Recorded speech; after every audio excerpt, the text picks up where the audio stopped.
Okay, we're going to go ahead and get started. Thank you for attending our home buying webinar presented by Provident Credit Union.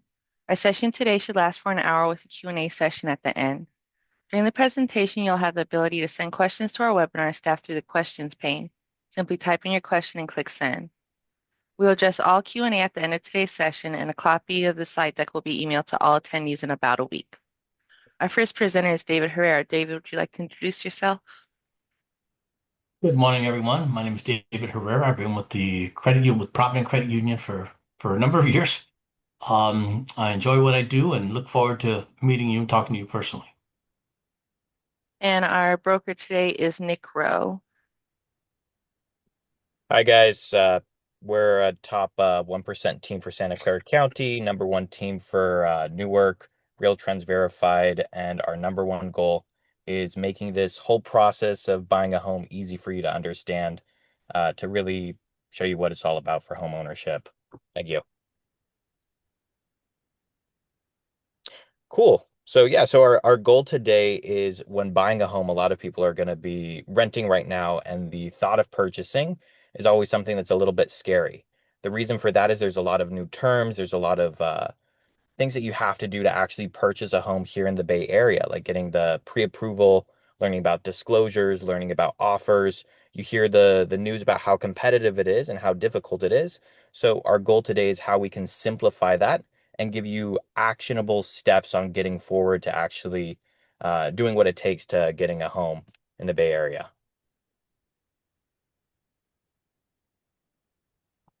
So the steps for successful home ownership, the number one thing is to educate yourself about home buying, because you want to make sure that when we're going through this process and talking about these homes that are, so expensive here in the Bay Area, that you understand and you know what you don't know to get the good information, right? You want to make sure that you're in the driver's seat throughout your home buying journey and you're making the informed decisions, whether it's to get an HOA or to look at one neighborhood. You want to feel like you're comfortable with all of the questions that are coming up. So when you actually do buy the home, you know that you got the home that you wanted, and that you really you weren't leaving something else out there. You also want to get that a pre-approval process before we start looking at the homes. The reason for this is Bay Area real estate, it moves very, very quickly. So sometimes it's like I'd say it's like a cheetah where we're really hunting for the home. And you might be stalking the homes when you're looking on Zillow or Redfin, but most of the homes are going to be selling within 1 week, which means you see it at the open house and you have to be able to put in an offer on Tuesday or Wednesday. Like I was just doing an offer deadline at 11 before this seminar, and it was only on the market for 4 days on the active market. So it's very slow when you're looking at which homes you want to choose, but to actually put in an offer and to secure a home, that always happens extremely quickly. So you need to make sure that everything's lined up with your pre-approval, with reviewing the disclosures, all of that stuff. Setting the budget goals. This is going to be something where you can work backwards with your lender, like David, where we live in that monthly payment. So we want to see, okay, when you see the sticker price of a home, it always looks extremely high for the Bay Area. But when you work with that lender with David, you can work backwards to see, okay, this is what my monthly is going to be. And it becomes a lot more manageable to see how much you need to put down. It's not always going to be 20%. Sometimes it can be 10%, or there's different programs for that as well. We always recommend working with that real estate professional, because when you're just looking at the homes on, Zillow or Redfin, you don't see what's really going on beneath. It's our job as listing agents to make homes look as attractive as possible through the pictures. But all of the inspections, all of the disclosures, that's all of the stuff that you need the real estate professional who's been doing it time and time again to really help you understand the condition of the home. Because you don't want to buy something and then find out you have 200K worth of damages because you didn't read the disclosures carefully enough. So that's really why you want to work with somebody that you trust to help make sure that you're buying a good home and you understand the home before you even put in the offer. We also help with building out that search parameter for you. So I'm sure you guys are already looking at homes on Zillow or Redfin if you're in this seminar, maybe even just casually.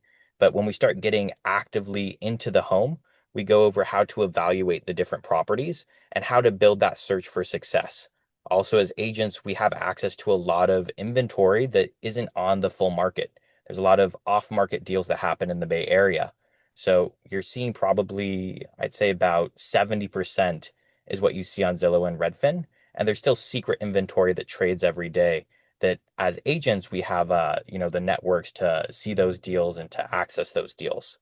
And then through the next step is we find the right home. So we do all of the fun stuff, the showings and everything. And then after we evaluate, we would make the offer, go through the negotiation, and secure the property for you. Thank you, Nick. A little bit about Provident Credit Union. As you read on the slide, we're considered a large credit union. It's 22nd to largest in California. We've been around since 1950, so we've got experience. We've been in mortgage lending for quite a number of years. And we have more than 135,000 members. And we have $3.6 billion in assets, very secure and safe and sound credit union.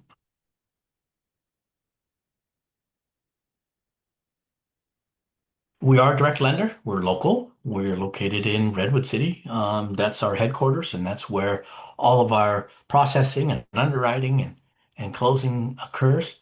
We don't have to send a request for approval to a third party. We take care of all of that in-house, which leads to a quicker close. We are considered a competitive lender. We have great rates, and we can have a discussion after the webinar to talk about more specifics. We do offer unique programs, and we can again have more conversations about these things, but there are features that are advantageous to you as a home buyer and as a homeowner going forward.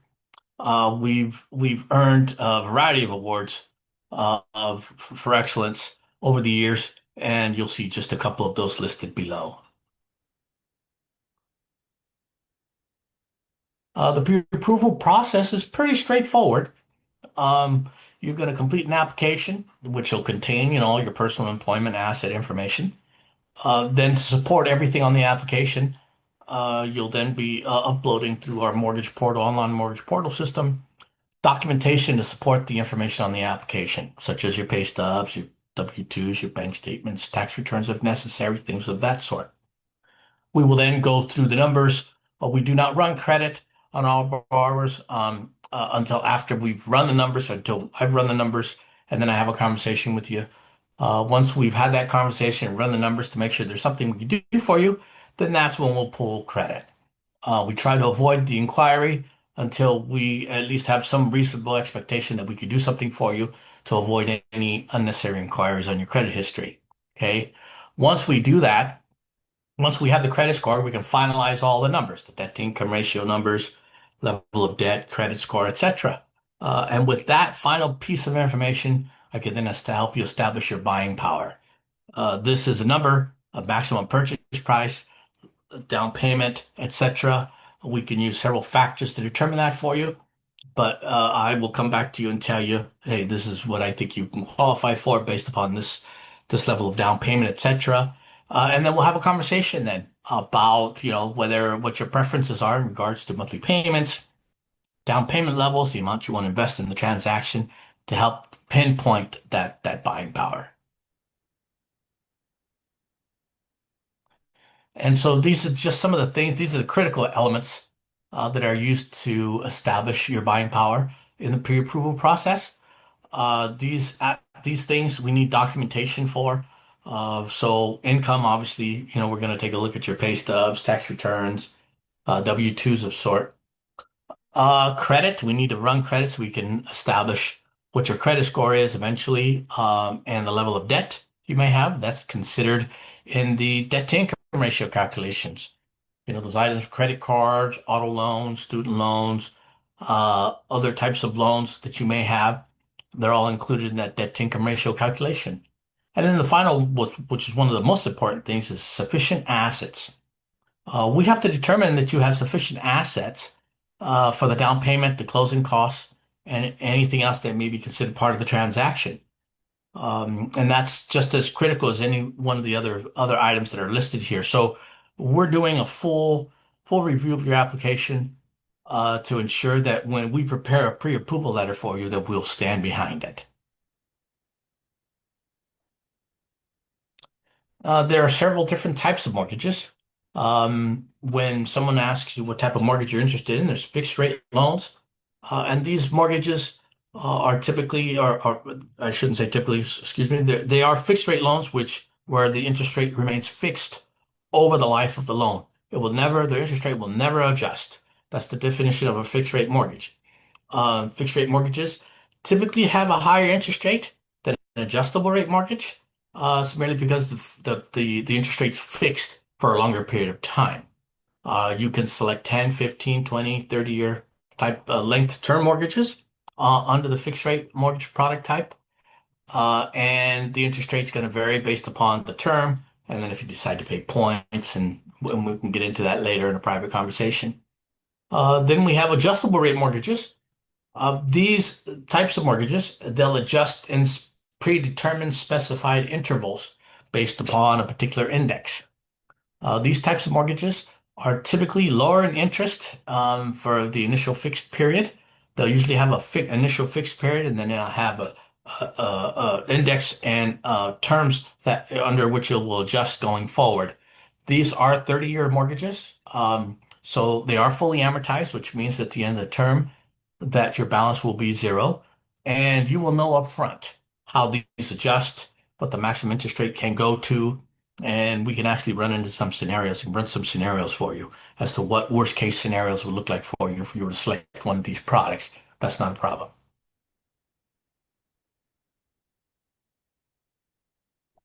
Cool. Thanks for that, David.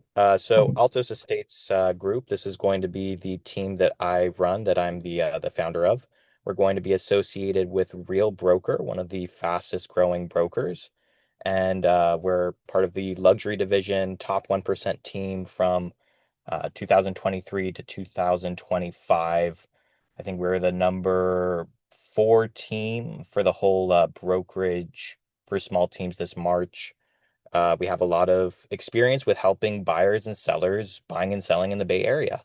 And we specialize in this extremely competitive market because we know what it takes. And sometimes that means staying up until, 2 in the morning to get a deal done.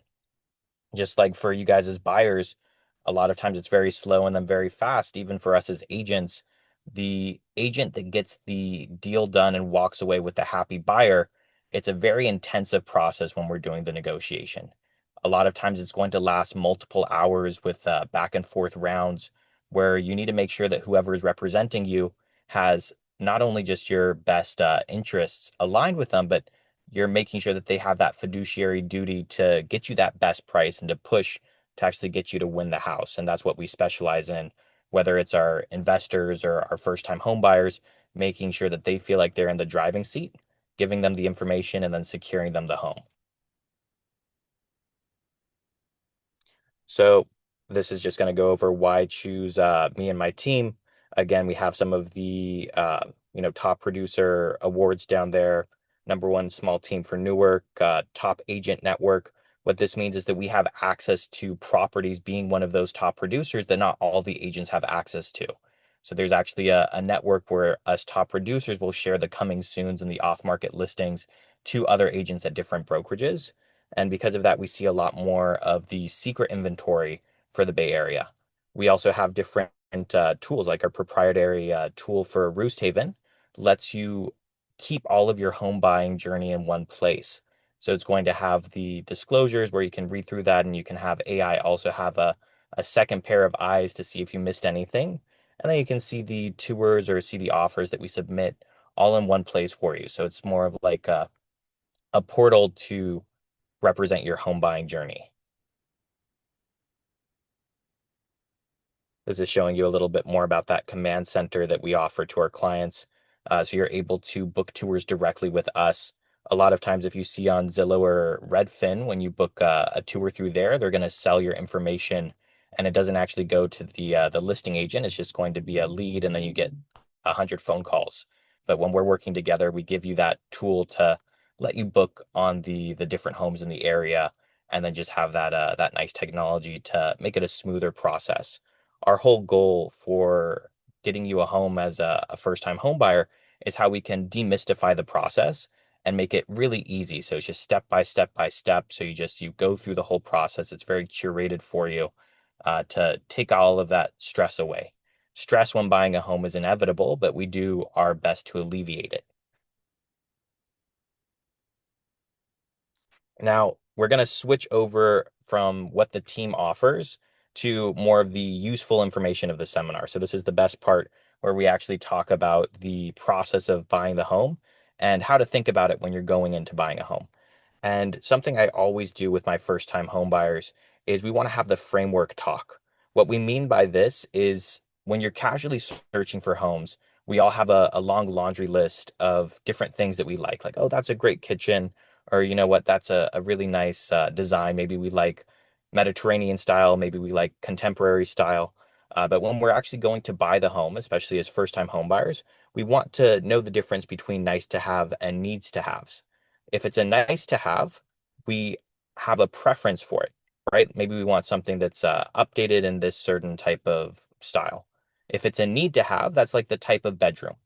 If we need to have 3 bedrooms, then we're not going to waste our time looking at any 1 bedrooms. So we always want to make that list of, okay, what are my nice to haves that are a bonus that would make me love the home? And what are my need to haves where I wouldn't even consider a property that doesn't have them? And having the clarity between the nice to have and need to haves are going to help us do a more serious search. The second thing that I like to do is I like to reference the Discovery Channel top 10 lists. I'm sure that most of us have seen those top 10 deadliest animals where they battle them out and they show who's the most deadly. It's the tiger, it's the rattlesnake or so. And when they make that list, they always push down the animals that were there before if it goes into the top spot. I want us to do the same thing when we're looking at the houses because there's so many houses that we have access to now at our fingertips with this technology that a lot of times we have analysis paralysis where we might see 5 different homes on a weekend and it's really difficult for us to make a decision on which one we want to pursue, if any, if we keep comparing all 5 at the same time. So it's always better when you do a search or when you go to a tour or an open house to say, okay, is this my top spot or my second spot? And if it doesn't hit 1 or 2, then we forget about it because we only really want to be evaluating about 2 to 3 homes at a time so we can make that confidence that this is the right home that we want to learn more about. The last thing I touched about this a little bit before, it's the speed of decision versus the speed of the market. As first-time home buyers, it's going to be a lot of information coming at you, right? There's going to be a lot of new terms, a lot of things that we're looking over as far as reports and disclosures. And oftentimes we only have about 3 to 4 days to make that decision if we're going to write an offer on this property or not. So most of the home buyers, we go through a process where we'll see the homes a few times and we learn with the process before putting in the offer on the property. So you can learn how fast we have to make that decision, how fast the market truly operates, because it's one thing when you see it on a headline. It's a very different thing when you're experiencing it first time and you're seeing the properties bid over the listing price and you're seeing, oh man, I thought it was going to be just a little bit above, and then you find out that it went 500K over asking. Bay Area real estate is very different than anywhere else in the world. And because of that, it's okay to learn. And that's the thing with these frameworks as well, is as we go through the process, as we do the tours, as we actually see the homes in person, your preferences are going to change. I have lots of clients where our need to haves look very different at the start and at the end.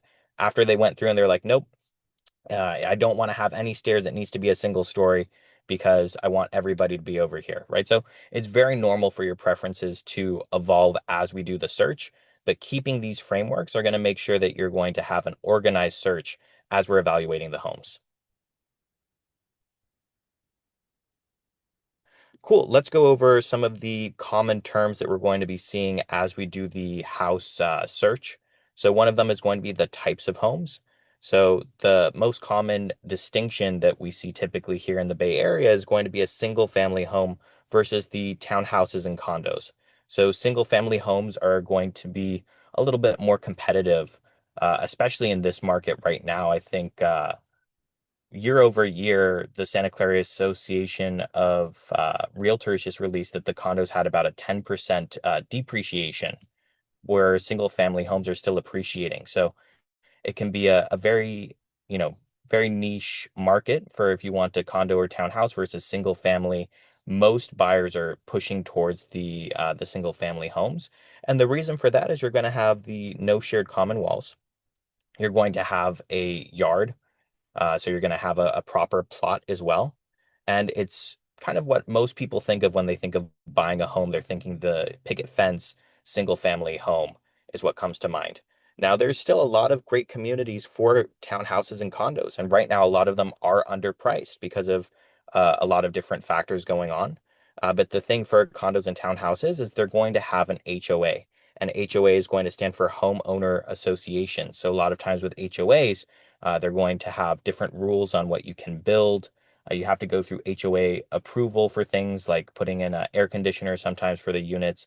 So you want to make sure that if you're getting a property with an HOA, that you're reading all of the HOA rules, and you're also looking at the budgets as well to see the fees and if it's anticipated to go up, so you can have that planned out and budgeted for.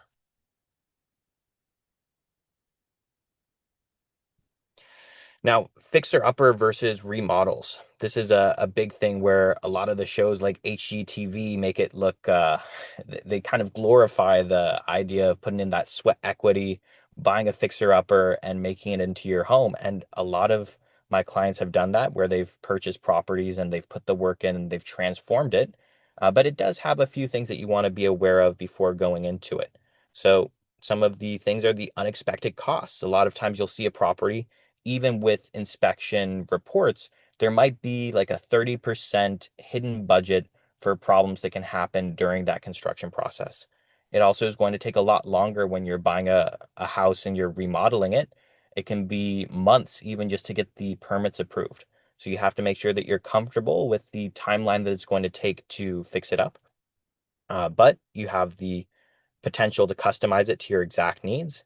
And oftentimes the fixer uppers are going to trade at a lower price than the already updated homes. So you can get a little bit of a better entry price, but just be aware of the remodel costs as well, because that's the capital you have to put up front versus with a remodel home, that's going to be part of the loan, right? Even with the remodeled home, if it's trading for higher, if you're putting that over the loan over that 30-year period, sometimes it's not always a better investment to get the fixer uppers. And remodel homes, it's going to be modern, it's going to be simpler for the financing, move-in ready. But again, everything has pros and cons. Cons higher cost, and then it's pretty much take it or leave it.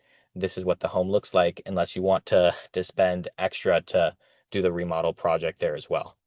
And in the Bay Area, most of the homes that are going to be turnkey ready is what they call it, are going to go for a premium because everybody, is in tech for the most part, and they want to just go home and be done. They don't want to have to manage a remodel project.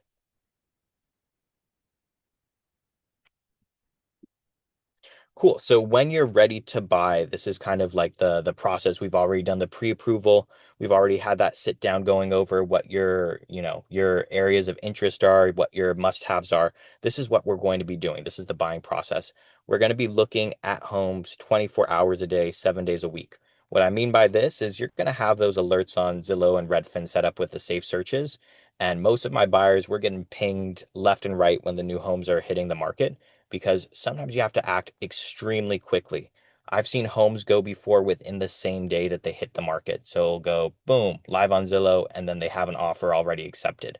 So if it's a competitive market, which the Bay Area is, sometimes you have to be able to move fast, right? What that also means is we want to view the listings as soon as possible. We don't want to say, hey, you know what, maybe next week I'll go and I'll see it. If it's one that's hitting our criteria for the must-haves and the nice-to-haves, the sooner we see it, the better, because then we can properly strategize for it. We can properly track what the interest is for the listing with the listing agent, so we can keep our eyes on it to have a better chance of getting the home.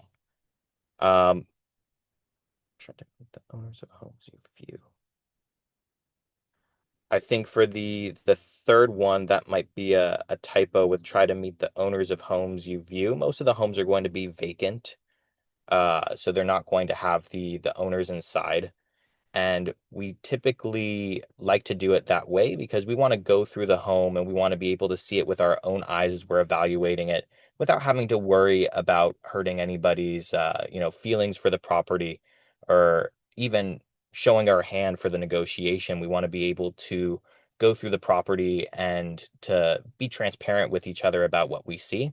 And this is a good point because a lot of times with the Ring cameras, somebody else might be listening to our conversation. So we want to make sure while we're doing the show or while we're doing the showing, we're not saying too much inside of the house in case somebody else could be listening in. But we're more silent. We take everything in, absorb it, and then we have a conversation afterwards. And then this goes into the please don't make negative comments about the homes that we're viewing, because again, we don't want to affect what the seller hears. And also with the recording these days, you never know who's listening. Bringing a crowd when viewing homes, a lot of times, some of my clients, they want to bring the whole family. And a lot of times we have big families that come through, but it can make things very delayed for the showing, especially if we need to see 4 or 5 homes that weekend. It's better to go with a compact group of maybe 1 or 2. And then once we're in contract, we can always bring the family through to see the home as well. But for that initial view, when we go through, we want to make sure that we're lean, mean fighting machines so we can go in and out to see all of the properties that are available. And then the final one, please don't use the bathroom in the homes that we're viewing. A lot of times they don't have toilet paper. Uh, and I think that's kind of like a no-brainer. We don't want to be in that situation where we're stranded in somebody else's listing. So it's better for us to go in between if we need to make bathroom breaks, refreshment breaks. We'll find a Starbucks, we'll chat about the properties. But we're treating them like it's a model home, almost like it's a museum, that we're there to see the exhibit, we get our sense of it, and then we go. Cool. So let's talk a little bit about how we find the pricing for a home, a comparative market analysis. So in real estate, there's no MSRP, manufacturer recommended price.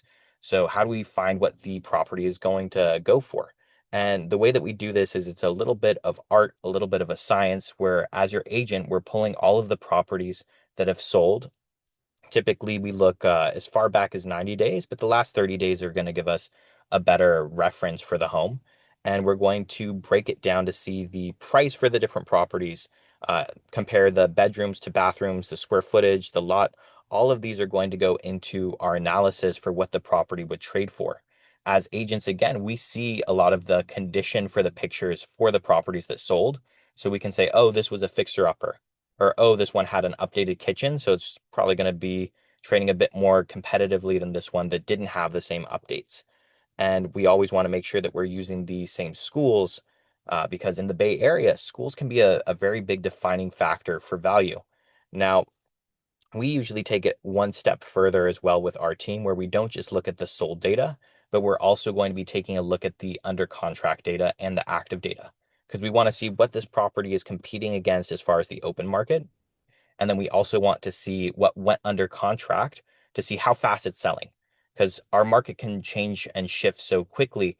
The under contract are going to give us a sense for the how fast the market's accelerating. If it's going very quickly under contract for a very high amount over the listing price, we know that generally there's going to be other buyers that might be interested in this property as well, who lost on that home, who might be writing an offer on it as well. So it's something that we do. We spend a lot of time to get the right pricing for it, and we're extremely accurate with it. I don't think for my clients, we typically land within the range for the property, even for the appraisal. We've never had an issue with the appraisal. I think the last one I just did, it actually came in 10,000 under the appraisal. So we appraised for higher than the offer price that we put in. And it's because we spend so much time working on this analysis to get you the best confidence when we're putting in the offer that we can. Okay, so let's talk a little bit about the offer process. So when you decide that you like the property enough that you want to write an offer. And that means going over the disclosures and the documents to make sure that you know what the property is, not just what it looks like. It's all about the strategy for what to do for the actual offer. And in California, we're going to have these things called contingencies. And what a contingency is when you put in an offer with a contingency, if you have to back out of the offer because the contingency is triggered. So let's say it's a loan contingency and the loan doesn't go through. Appraisal contingency, it appraises for under the price that you said you wanted it to appraise for, or buyer inspection contingency, you put in the offer and you find something out about the property afterwards, you're able to back out with your deposit. And that's very important because the typical deposit that we see when we're putting in the offer is going to be 3% of the purchase price. So we're talking, serious tens of thousands of dollars when we're putting in an offer. Now, a lot of times in the Bay Area, we do see non-contingent offers, which is why we do so much of the due diligence work up front. Another reason why we always recommend getting that pre-approval and talking to David up front too, is most of the offers that win don't have any contingencies, which means that the deposit could be at risk if you back out of the contract. And after we write up the offer, we're going to go ahead and we're going to present the offer. Usually that means submitting it online these days. We don't do too much in-person presenting of the offer. And a lot of times we have that negotiation back and forth. This is what I talked about before with like the 6 hour negotiation window where it might say, hey, offers are due at 11. And we're going to be going back and forth with the listing agent, talking to see what the other offers are. If it's another offer situation, seeing what the seller is going to do, maybe until like 5 p.m., 7 p.m. at night, we're going to be going back and forth until we have an answer. Now, our goal as an agent when we're writing the offers, for my team at least, is what I tell them. I don't care if you get the house or don't get the house. And that sounds crazy, but I'll explain why. I care that you have the decision to make if you want to get the house. It's all about getting the right information for you. Because if we know that the house is going to go for this price, and if we put 10,000 more, we can get the house, that's the conversation I want to get out of the listing agent to bring it to you, where you can say, hey, you know what, Nick? Yeah, let's do it. Let's go 10,000 up. Let's get it secured. Or, you know what, Nick? I think it's too expensive at that price. Let's keep looking. If we get that conversation out of the listing agent, we've won the negotiation because it puts you back into being the decision maker instead of the seller, instead of the other buyers. Now, when a seller gets an offer, they have three choices as well. They can either accept the offer, counter the offer, or reject the offer. So that's how it all works. And if they counter the offer, it switches the power again. Now you have the ability to counter the counter, accept the counter, or reject the counter.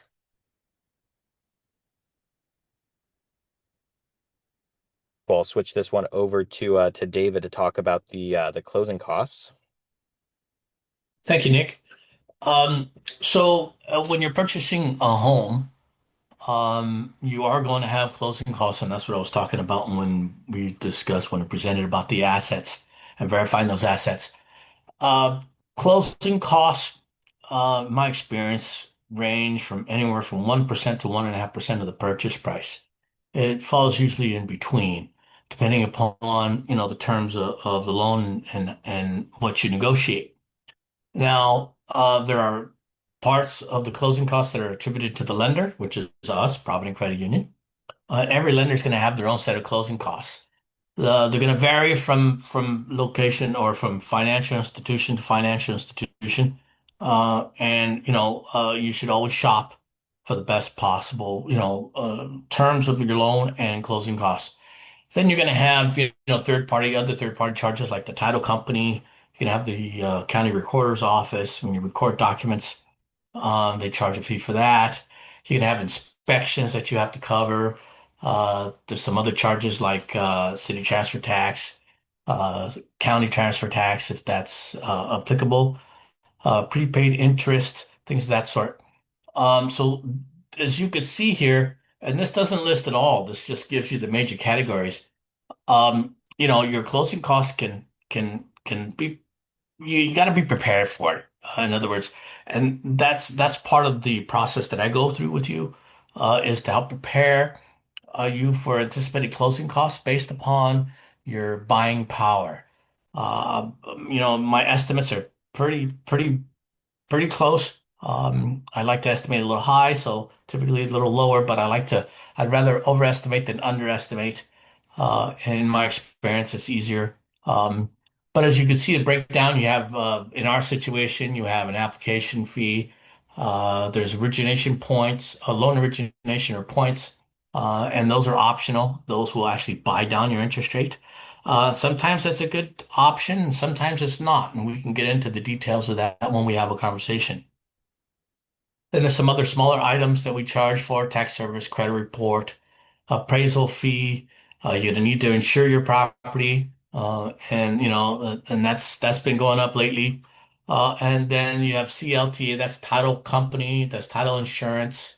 You have an owner's policy and a lender's policy, and then the title company, who's a third party intermediary that handles all of the money, will charge for a fee for that too, and that's what you see here.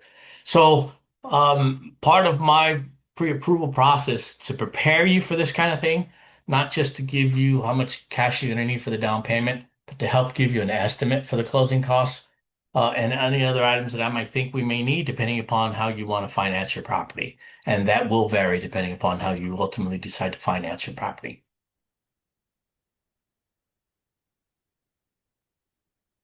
Cool. Thanks, David. So this one is talking about the purchase contracts for buying a home. So in the Bay Area, for the most part, we're going to be looking at the California Association Realtors purchase agreement.